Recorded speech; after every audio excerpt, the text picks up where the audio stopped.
ಗಾಜಾದಲ್ಲಿ October 7ರಂದು ಯುದ್ಧ ಪ್ರಾರಂಭವಾದಾಗಿನಿಂದ Iran ಬೆಂಬಲಿತ ಉಗ್ರಗಾಮಿ ಗುಂಪು ಹಿಜ್ಬುಲ್ಲಾ ವಿರುದ್ಧ ಇಸ್ರೇಲ್ ವೈಮಾನಿಕ ದಾಳಿ ನಡೆಸುತ್ತಲೇ ಇದೆ. ದಕ್ಷಿಣ ಲೆಬನಾನ್ ಮೇಲೆ ಸೋಮವಾರ ನಡೆದ ವೈಮಾನಿಕ ದಾಳಿಯಲ್ಲಿ 400ಕ್ಕೂ ಹೆಚ್ಚು ಮಂದಿ ಪ್ರಾಣ ಕಳೆದುಕೊಂಡಿದ್ದಾರೆ. ಸುಮಾರು 1650 ಜನರು ಗಾಯಗೊಂಡಿದ್ದಾರೆ ಅಂತ ಲೆಬನಾನ್ನ ಆರೋಗ್ಯ ಸಚಿವಾಲಯ ತಿಳಿಸಿದೆ.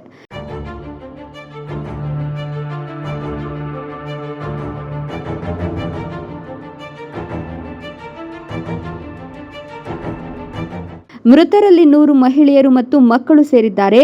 ಲೆಬನಾನ್ನೊಂದಿಗೆ ಇಸ್ರೇಲ್ನ ಉತ್ತರದ ಗಡಿಯಲ್ಲಿ ಸಣ್ಣ ಘರ್ಷಣೆಗಳು ಮತ್ತು ಚಕಮಕಿಗಳು ಸಾಮಾನ್ಯವಾಗಿವೆ.